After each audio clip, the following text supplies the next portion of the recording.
Hello, good morning mga Pilipino. Kumusta na kayo? Kumusta na tayo? Ay, medyo nagpahinga lang tayo at nabibisi tayo sa eleksyon.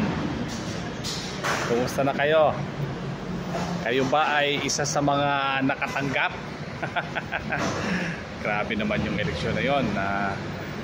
Hindi naman sa lahat ng lugar, pero dito sa Pilipinas dami talaga ng mga pilihan ng boto.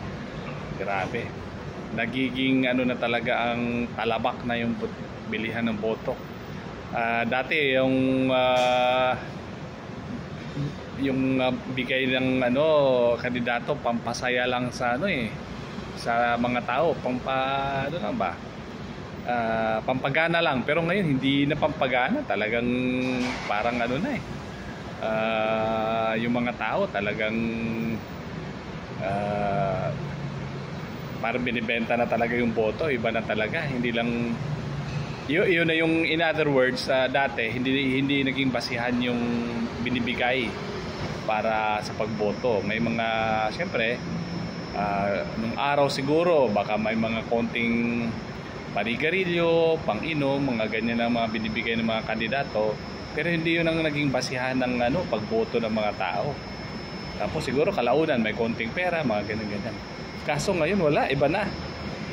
Talagang parang bidding na ng lumalabas. Hindi naman sa lahat, lalo na yung mga medyo okay na mga area. Pero yung meron talagang mga areas na lalo na sa mga probinsya na talagang bilihan ng boto. Grabe. Ang tanong ngayon paano natin mabago yung sistema ng bilihan ng boto? Paano mahinto o mabago yung ganyang klase ng sistema? Maraming katanungan actually. Isa lang yan sa mga tanong, pero sabihin natin sa ngayon, sa ating diskusyon o paksa sa araw na to, yan lang muna. Paano mahinto yung bilihan ng boto? Siyempre mayroong magsasabi na depende yan sa mga politiko. Kung ang mga politiko ay hindi bibili ng boto, ay isang paraan yan para mahinto ang bilihan ng boto. Well, sige, tanungin natin yung mga politiko. Marami dyan na sumusubok ng ganyan, tumatakbo, walang pera. O may pera pero hindi namimigay, or sabihin natin walang ayun, parang basta ganon. Ang tanong, pinapansin ba sila ng mga botante? Ayun, yun ang problema. Pag walang pera yung kandidato, hindi pinapansin ng mga botante. So ngayon, sino ba may problema? Yung kandidato o yung mga botante? Kasi yung mga botante, hinahanap nila yung mga kandidato na may pera. Yung iba nga, kaliwat kanan punta doon, punta sa kaliwa, punta sa kanan, kung saan makahingi ng pera sa mga politiko. Minsan kung ano-anong klaseng mga gawa-gawa na lang na kwento para lang makahingi ng pera. Ay nako. So ayun, kayo naman ang tanungin natin, kayo mga botante. Halimbawa, walang magbibigay ng pera, ano ang kuha nyo? Ano ang masasabi nyo mga botante? Nako, ako nakinikinita ko na yan, maraming mga botante yan, sasabihin ako, ang lungkot, walang kalatoy-latoy na eleksyon, walang nagbibigay ng pera, di ba? Yun ang problema. Yung mga botante gusto may magbibigay para masaya. Ayun. So paano nga talaga natin mahinto yung bilihan ng boto? Kasi ang problema kasi ngayon, okay lang sana, okay, bilihan ng boto, pero yung nananalo, yung talagang marunong o magaling.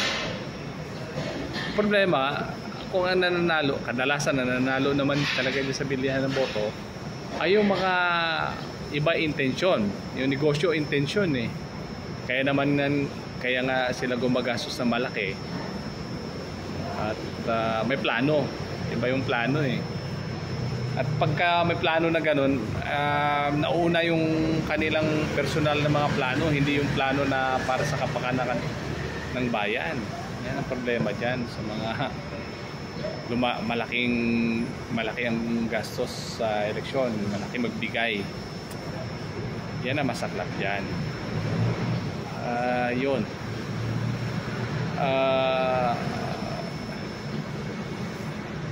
Pero okay, maiba lang tayo ng konti. Sabi naman nila sa economics, ang kagandahan ng ng bigay, yun nga, yung election spending, may tinatawag sila na electionomics.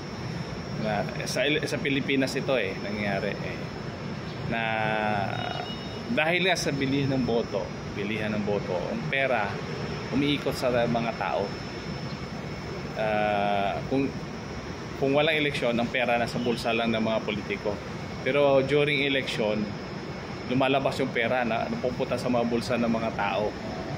Yun naman ang isang dyan. So ang kagandahan nun, hindi ko sinasabi maganda yung yung bilihan ng boto. Sinasabi ko lang na sa economics, pag ang pera ay nalipat sa mga bulsa ng maraming tao, ang ekonomiya ay umiikot kasi yung mga tindahan nabubuhay. Mga tindahan ng pagkain, tindahan ng mga damit, tindahan ng mga cellphone, at kung ano-ano pang mga items, mga consumer items. Usually mga consumer items yan ang bumibenta ng malakas. Yun yung mga binibili ng mga yun yung mga nabigyan sa eleksyon. Ayun lang, yun naman, side comment lang yan. Hindi ko naman sinasabi na maganda yan.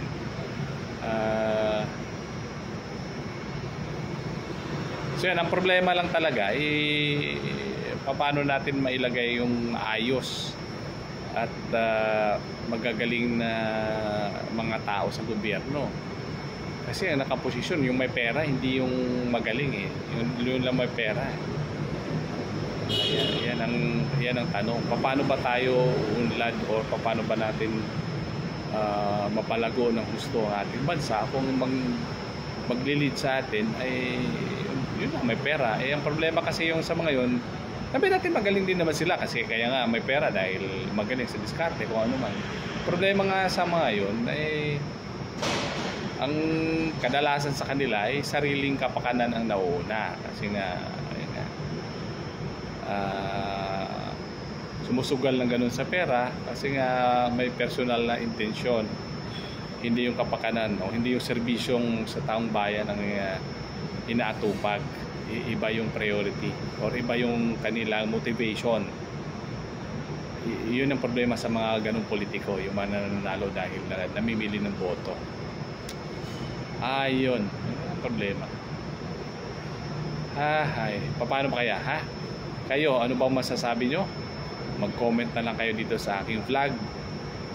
Anong mako-comment nyo tungkol sa bilihan ng boto at gusto nyo bang mahinto ito o paano at paano? Kung gusto nyo mahinto ito, paano kaya? Baka makapagbigay kayo ng magandang suggestion. Okay, so hanggang dito lang po mga Pilipino, mga kababayan sa buong mundo. Good morning, good afternoon, good evening, depende sa time zone mo ngayon. Hanggang dito na lang po at sa ulitin.